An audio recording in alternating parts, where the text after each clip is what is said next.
Logan, Sky News. And we'll be live to the city a little later to get the latest on when or where we'll get that announcement on Mr Hayward's departure. First, though, let's get the rest of the day's news with Charlotte. Thanks, Mark. Good morning. The White House has condemned the leak of thousands of secret reports on the war in Afghanistan.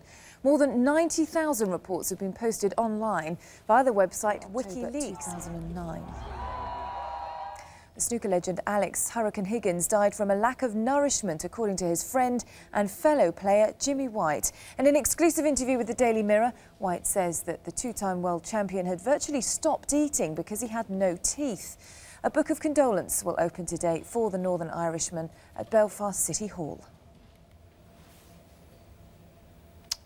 Yes, Hurricane Higgins at his best there on the table. Thank you very much, Charlotte, for those headlines. Let's update you on the front pages of the Monday papers.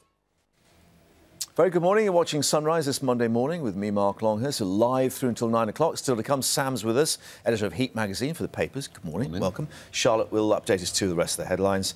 But first, more on our top story, which may be the end. And we'll be updating you on that very story from the city a little later. First, Charlotte's going to update us to the rest of the headlines. Thanks, Mark. The White House has condemned the leak of thousands of secret reports on the war in Afghanistan. More than 90,000 reports have been posted online. That's after they'd drunk all the contents. And a bit of sticky back plastic, presumably. But there we are, excellent, well done. And very impressive feat. Now, Sam is here for the papers. Good morning to you. Good morning. Welcome. Fresh from your French break. Yes. Which is pleasant. Very refreshing and pleasant, yes. Good. Well, you're back to dear old Blighty, and already ministers are calling for a clampdown on airbrushing. Never mind all the economic problems and the rest of it. I know, it sometimes feels like, you know, in the midst of, like, terrible, genuine problems, the government ministers have two agendas. One is to distract us with kind of stories like this, which are essentially empty and meaningless. And secondly, to grab a few headlines. And Lynn Featherstone, the Equalities Minister, has done both with this story. She's been talking about how magazines airbrush images of women too extensively, and it's all their fault that there are body image problems amongst young women. And do you?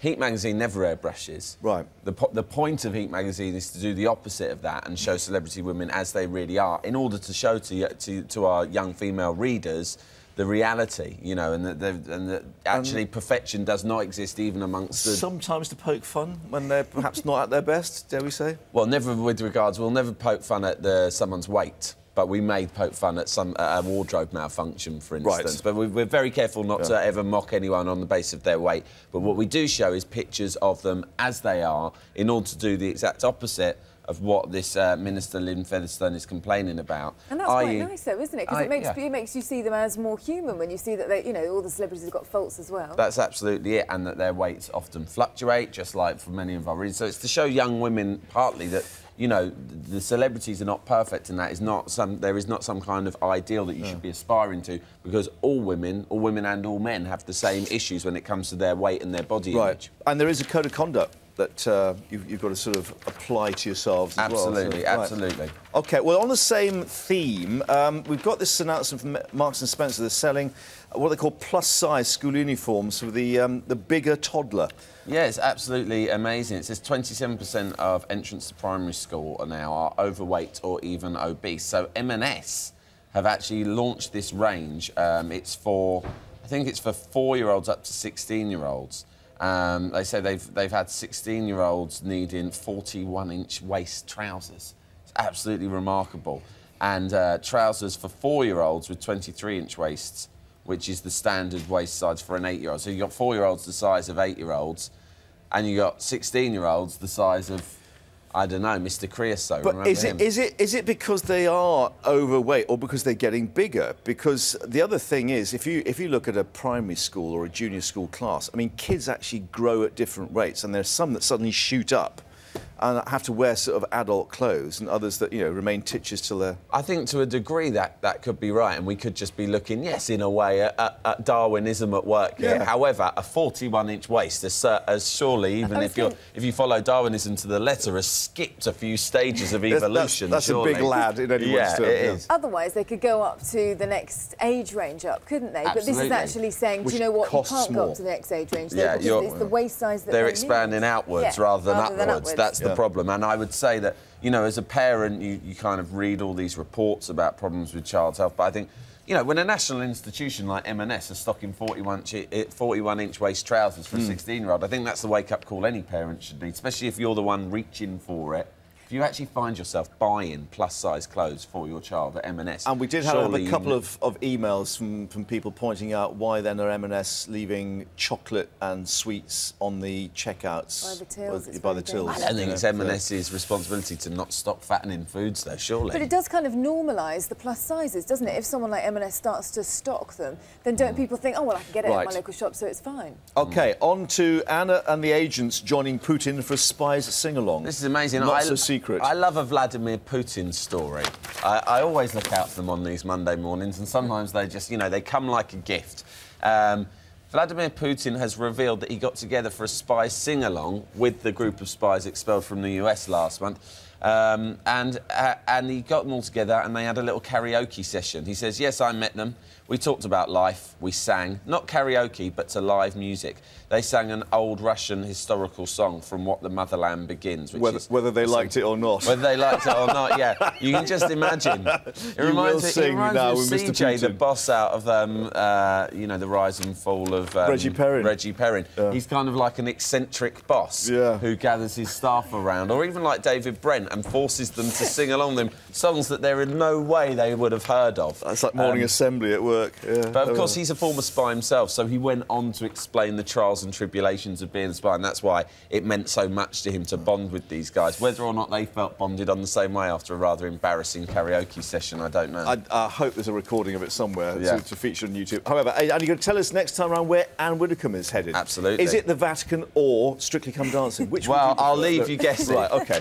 Thank you very much for that. We'll see you a bit later. Pleasure. But let's tell you how doctors view the inner... Lots of emails coming in about Ferrari, and they're not very complimentary. No, I would imagine not. A controversial race of the weekend. Ferrari, 1-2 finish at the German Grand Prix for them, but they have been handed a £64,000 fine for breaching sporting regulations, and they could face further penalties from the World Motorsport Council. Now, their number one driver, Fernando... So what are indeed they saying, Charlotte? Yeah, we've had a lot, surprisingly, unsurprisingly. Bob Bland says Ferrari cheat and they're fined for breaking the rules, yet the results allowed to stand. They should have had Alonso demoted to second. They've benefited from cheating, and John Bradshaw very cross as well. This is the world today, he says, no honour, no respect, do whatever you can as long as you can get away with it. He says it gives all the wrong messages, cheat, cheat, cheat. Although, of course, we may still get a hearing into it if FIA decide. Let's have an update on the weather as we head towards the rest of the week. Well, the weather obviously a lot less contentious than the race. Come inevitably, but let's get an update too on the other headlines this morning. Here's Charlotte. Thanks, Mark. BP's chief executive, Tony Hayward, is to leave his post as a result of the oil leak in the Gulf of Mexico. BP's board will meet in London today to discuss his departure. A formal announcement is likely shortly afterwards. Kitty Logan has the details. He's been the focus of criticism. Now, Blue Peter used to have some interesting ideas of what to do with unused bottles, but they never got as far as using them to sail across the Pacific. But this boat did. It's aptly named. It's a catamaran called Plastiki. It's made from 12,500 recycled bottles. It's just arrived in Sydney Harbour a whole 4 months after setting sail from San Francisco. It has 6 crew members on board, and they're hoping that their 8,000-mile journey will help raise awareness about the perils of plastic waste. What a good use for it, though. Yeah, I wonder where they stored their water on that journey. I don't know, actually. Thank you very much indeed. Time for the front pages of the pages. More. Very good morning. You're watching Sunrise this Monday with me, Mark Longhurst. We're live through until 9 o'clock. Still to come, Sam's here with the papers and what we may be seeing from Anne Widdecombe. Get ready for a surprise. Right, thank you very much indeed on that. Charlotte, to the rest of the headlines. First, though, military secrets for the moment. Thank you for that. Of course, more as that board meets a little later in the day. Papers coming up too with Sam and Anne Widdecombe. First, though, Charlotte with the rest of today's news. Mark, thank you. A 26-year-old female nurse has died after being stabbed outside a hospital in Blackpool. Police were called to the city's Victoria Hospital staff.